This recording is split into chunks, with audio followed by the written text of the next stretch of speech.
شادی سے پہلے لڑکی اپنے باپ سے کہتی ہے پاپا میں کسی کی غلامی نہیں کر سکتی۔ باپ جواب دیتا ہے میری بیٹی کوئی کسی کی غلامی نہیں کرتا، سب اپنے اپنے حصے کا کام کرتے ہیں، جو کام عورتوں کے ہیں وہ عورتیں کرتی ہیں اور جو کام مردوں کے ہیں وہ مرد کرتے ہیں، اور یوں ہی مل جل کر گزارا ہوتا ہے۔ شادی کے بعد وہی لڑکی اپنے شوہر سے کہتی ہے میں کھانا گرم نہیں کروں گی۔ یہ سن کر شوہر کہتا ہے تو پھر تم اپنے باپ کے گھر واپس چلے جاؤ کہ میں تمہاری ضروریات پورا کرنے کے لیے صبح سے شام تک محنت کرتا رہوں اور تم میرا کوئی کام نہ کرو، تو پھر ٹھیک ہے، مجھے بھی تمہاری ضرورت نہیں۔ طلاق کے بعد وہ لڑکی اپنے بھائی کے یہاں آ جاتی ہے، لیکن کچھ دنوں بعد بھائی اپنی اسی بہن سے کہتا ہے دیکھو میری بہن، میں اب فیملی والا ہو گیا ہوں، میری بیوی تمہیں اب مزید برداشت نہیں کر سکتی، لہذا تم اپنا کہیں اور بندوبست کر لو۔ اب وہ لڑکی نوکری کی تلاش میں ایک دفتر جاتی ہے۔ دفتر والے کہتے ہیں ہمارے پاس ایک فیمیل ریسیپشنسٹ کی جگہ خالی ہے، آپ خوبصورت اور جوان بھی ہیں تو آپ ہمارے ہاں کام کر سکتی ہیں۔ لڑکی کی عمر دن بہ دن بڑھ رہی ہوتی ہے۔ دفتر والے اس سے کہتے ہیں بی بی ہم معذرت خواہیں، آپ کے کام میں اب پہلے جیسی تیزی اور پھرتی نہیں رہی، لہذا اب آپ کہیں اور نوکری ڈھونڈ لیں، ہمیں اب آپ کی ضرورت نہیں رہی۔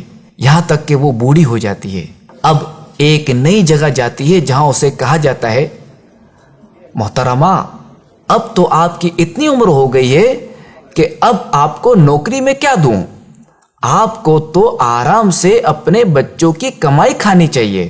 وہ عورت کہتی ہے میرے بچے نہیں ہیں، میرا کوئی نہیں ہے۔ یہ سن کر نئے دفتر والا کہتا ہے اوہ چلیں آپ کے لیے کچھ کرتا ہوں، میرا 20 لوگوں کا اسٹاف ہے، کیا آپ ان سب کے لیے کھانا پکا سکتی ہیں جس کے میں آپ کو 6000 روپے ماہانہ دوں گا۔ یہ سن کر وہ عورت کہتی ہے صرف 6000؟ تو نیو دفتر والا جواب دیتا ہے کہ میں جانتا ہوں کہ ان 6000 میں آپ کی ضرورت پوری نہیں ہوگی، مگر کیا کروں میں مجبور ہوں، میرے پاس اس سے زیادہ کی گنجائش بھی نہیں ہے۔ آہ، وہ عورت جو گھر کے کام کو غلامی سمجھتی تھی، اپنے شوہر کا کھانا تک گرم کرنے کو تیار نہیں تھی، اسی دفتر والے کو کہتی ہے ٹھیک ہے مجھے آپ کی یہ بات منظور ہے، اور ساتھ ساتھ اس کی آنکھوں سے آنسو بہ رہے ہوتے ہیں اور وہ یہ سوچ رہی ہوتی ہے کاش جوانی میں ہی کھانا گرم کر دیتی اور ابو کی بات سمجھ لیتی کہ کوئی کسی کی غلامی نہیں کرتا بلکہ سب اپنے اپنے حصے کا کام کرتے ہیں۔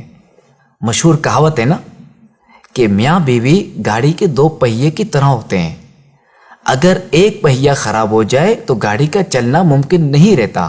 تو شادی ایک مضبوط بندھن ہے، مگر اس قدر مضبوط بندھن انتہائی نازک ڈور سے بندھا ہوا ہے، اور یہ ڈور کسی ایک کی کوتاہی، جلد بازی اور بے وقوفی سے ٹوٹ بھی سکتی ہے۔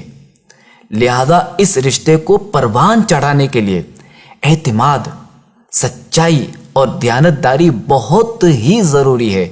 لہذا ایک دوسرے کا خیال، صبر و تحمل اور قوت برداشت سے ہی اس رشتے کو نبھایا جا سکتا ہے۔